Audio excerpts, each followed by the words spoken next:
Assalamualaikum warahmatullahi wabarakatuh.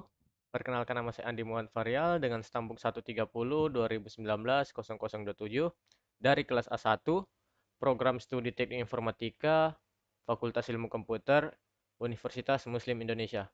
Jadi di video kali ini saya akan menjelaskan tentang tugas pertama mata kuliah Sistem Operasi yang bertemakan algoritma penjadwalan SJF primitif.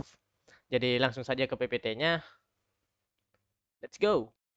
Oke, selamat datang di PowerPoint SJF primitif. Jadi sebelum kita masuk ke tugasnya, penjelasan tugasnya, saya akan menjelaskan sedikit tentang algoritma penjadwalan SJF. Jadi SJF itu adalah sebuah proses yang memiliki CPU burst paling kecil dan dilayani terlebih dahulu.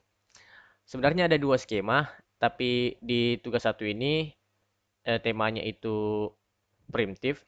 Jadi saya akan menjelaskan sedikit tentang primitif.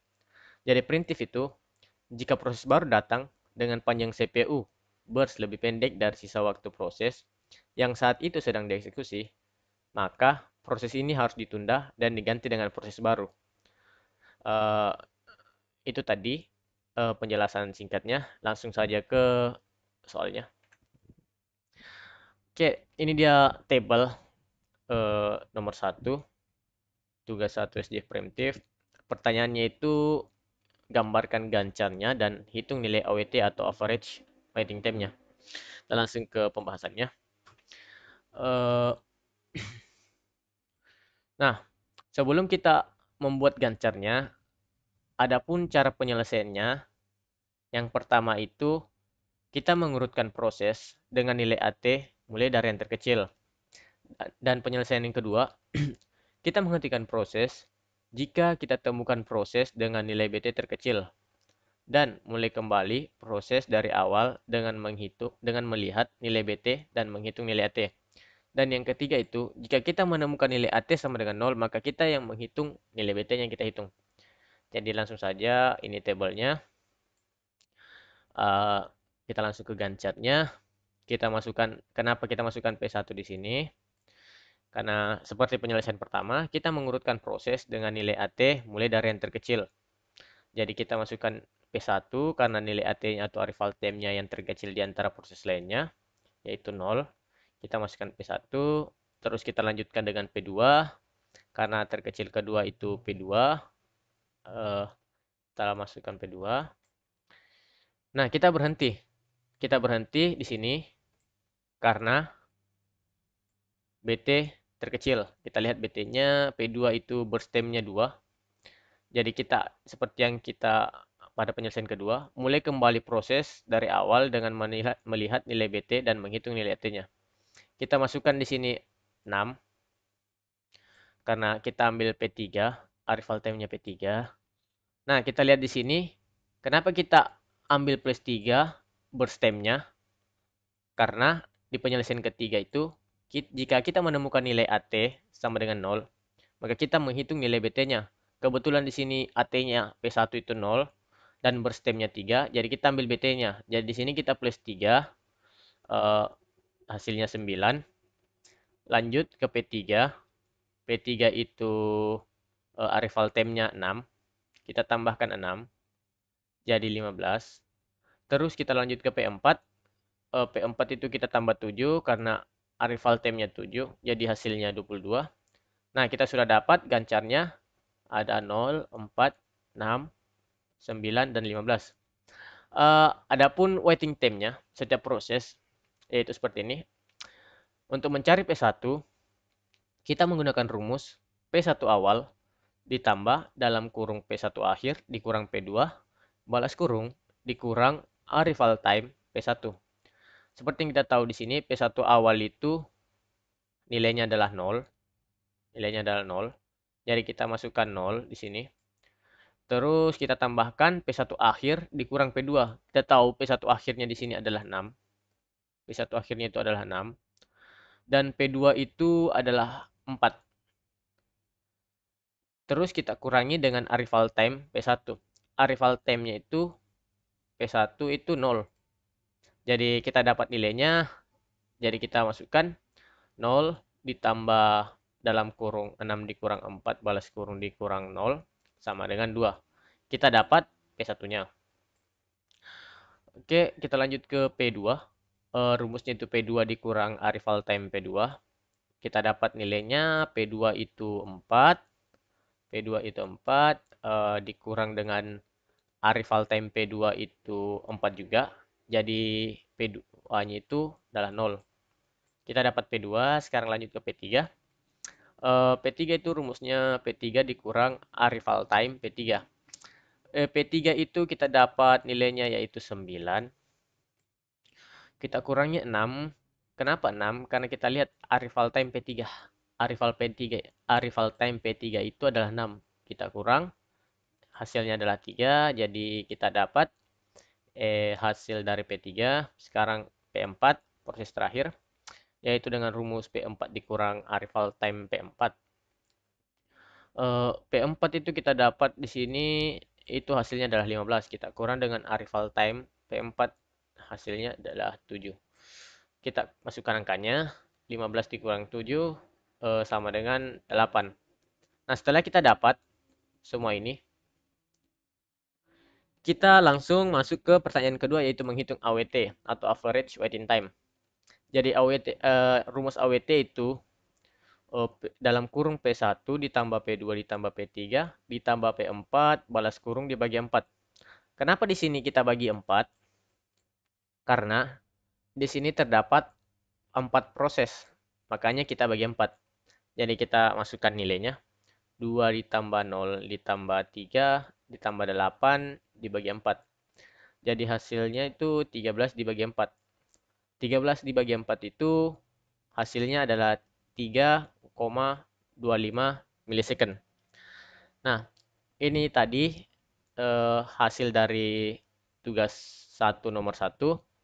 Sekarang kita melangkah ke tugas 1 nomor 2. Ini dia eh, apa ya? Nomor 2-nya. Jadi di nomor 2 ini kita dapatkan tabelnya seperti ini. Dan sama saja pertanyaannya itu menggambarkan Gantt chart dan menghitung nilai AWT. Kita langsung. Nah, di sini penyelesaiannya sama dengan yang tadi ya. Jadi tidak usah saya baca kembali. Kita langsung saja ke tabel dan Gantt chart-nya. Jadi di Gantt chart-nya itu kita dapatkan P1 karena seperti yang dikatakan bahwa kita mulai dari nilai AT mulai dari yang terkecil. Karena nilai AT yang terkecil di sini adalah P1, kita masukkan P1 dengan nilai AT-nya 0. Lanjut ke P2, karena P2 itu nilai AT terkecil ketiga. Nah, kita lanjutkan P3. P3 itu 5. Kita ambil 5. Nah, di sini kita berhenti karena dia memiliki burst time terkecil di antara proses yang lainnya. Jadi kita berhenti. Jadi kita ulang dengan proses awal. Di sini kita lihat melihat nilai BT-nya. Karena jika menemukan nilai AT 0, maka kita hitung nilai BT. Nah, kita masukkan 7. Kita ambil dulu yang ini, arrival time yang 7 ini ya. Nah, kita lihat di sini kita plus 3. Karena P2 itu arrival time-nya 3. Jadi total P4 10, kita tambah 7 karena arrival time-nya P4 itu 7. Dan kita tambah 6. Kenapa kita tambah 6? Padahal arrival time-nya itu 0, kita melangkah ke persyaratan ketiga. Jika menemukan nilai AT sama dengan 0, maka kita menghitung nilai BT-nya. Jadi mengapa kita ambil 6 di sini? Karena arrival time P1 ini adalah 0. Tapi karena ada persyaratan ketiga, menemukan nilai AT sama dengan 0, maka kita menghitung nilai BT-nya. Oke, jadi di sini 6. Oke, kita lanjut ke waiting time setiap proses. Seperti sama saja rumusnya ya, P1 sama dengan P1 awal ditambah dalam kurung P1 akhir dikurang P2 dikurang ATP1. Jadi di sini kita dapat P1 awal itu adalah 0 dan P1 akhir itu adalah 17. P1 akhir ya. P1 akhir itu adalah 17. Terus kita kurang 3 dari P2. P2 ini. Kita kurang ATP1, arrival time P1 itu 0. Jadi kita masukkan angkanya. 0 ditambah dalam kurung 17 dikurang 13 kurung dikurang 0. Hasilnya adalah 14. 14 ya. Kita lanjut mencari P2-nya. Di sini P2 awal ditambah P2 akhir dikurang P3 dikurang arrival time P2. Kita langsung masukkan saja nilainya. P2 awal itu adalah 3 ditambah P2 akhir. P2 akhir itu adalah 7. Kita masukkan 7. P3 itu adalah 5. Kita masukkan 5. Dan arrival time P2 itu 3. Kita masukkan 3. Kita kurang 3 tambah dalam kurung 7 kurang 5. Balas kurung dikurang 3. Jadi hasilnya adalah 2. Kita dapatkan P2. Lanjut ke P3. P3 itu rumusnya yaitu P3 dikurang arrival time P3. Kita ketahui bahwa P3 itu 5. Kita kurang dengan arrival time P3. Arrival time P3 itu 5 juga. Jadi hasilnya adalah 0. Nah, terus kita lanjut ke P4. P4 itu rumusnya P4 dikurang arrival time P4. Jadi P4 itu adalah 10 dikurang arrival time P4 dan arrival time P4 itu adalah 7. Jadi kita dapatkan hasil adalah 3. Sekarang setelah kita dapat P1, P2, P3 dan P4, kita lanjut ke menghitung AWT atau average waiting time. Masih sama rumus yang tadi. Yang pertama, kita bagi 4 di sini karena ada 4 proses. Jadi kita masukkan saja angka-angkanya di sini. 14 itu adalah P1, P2 2, P3 0, P4 itu 3. Kita bagi 4. Jadi kita dapatkan 19 bagi 4. Setelah kita bagi, kita dapatkan hasilnya yaitu 4,7 mili per second. Nah, oke, itulah tadi hasil pemaparan materi dari saya mengenai tugas 1, nomor 1 dan nomor 2. Jadi kesimpulan yang saya dapat, sebelum kita mengerjakan tugas tadi, kita harus tahu apa yang kita kerjakan dan tentang apa. Setelah kita tahu itu, kita lanjut ke poin keduanya yaitu kesimpulannya, bahwa kita harus tahu dulu cara-cara penyelesaiannya sebelum kita menjawab pertanyaan tadi seperti membuat gancarnya. Karena kalau kita tidak tahu cara-cara penyelesaiannya,